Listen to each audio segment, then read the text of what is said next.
Sumuko sa programa ni Senator Raffy Tulfo ang isang suspect sa pagpatay sa isang barangay kagawad sa Quezon. Binastos umano ang suspect kaya niya nagawa ang krimen. Narito ang frontline report.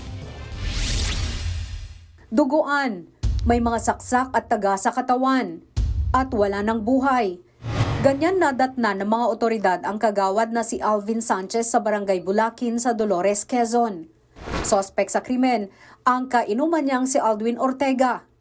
Sa inisyal na investigasyon, Martes nang mag-inuman sina Ortega at Sanchez. Sa kalagitnaan niyan, naglabas ng kutsilyo si Ortega at pinagsasaksak si Sanchez.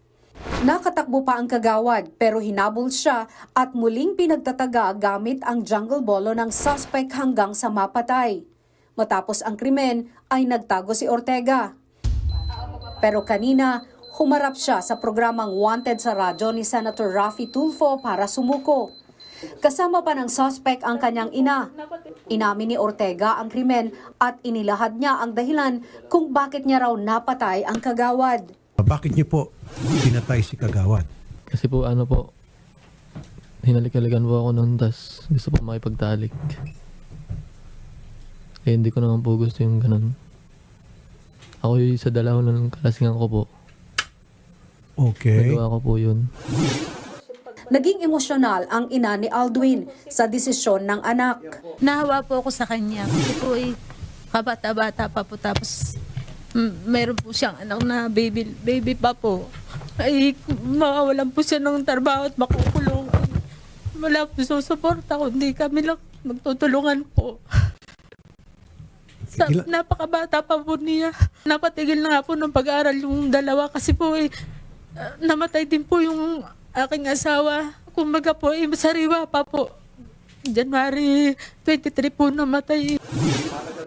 Nakausap din ng programa ang kapatid ng barangay kagawad na si John Kenneth Sanchez. Labis ang galit nila sa ginawa ni Ortega. Kasi hindi po lang siya, ganun yung gaganti niya. Tapos ngayon natatakot na makulong. Eh yung kapatid ko nga patay na. Naawa kayo na mawawalan ng trabaho. Ano ba yung ginawa niya sa kapatid ko? Hindi ba siya naawa? Nakatumakbo na, hinabol pa niyan. Ang mahalaga, Mr. Sanchez, gugulo ng hustisya lalo pat nandito siya ngayon. Sa hiwalay na panayam sa News 5, kwinento ni Ortega kung bakit siya sumuko. Natakot akong sumuko sa Dolores kasi nga po, pinagbabantaan na ho talaga ako doon. Ubusin daw po ang pamilya namin Ortega sa Dolores, Quezon po. Hawak na ng Dolores Police ang suspect habang hinahanda ang isasampang kaso laban sa kanya. Nagbabalita mula sa Frontline, Margie Bentulan, News 5. Mga kapatid, Cheryl Cosing po.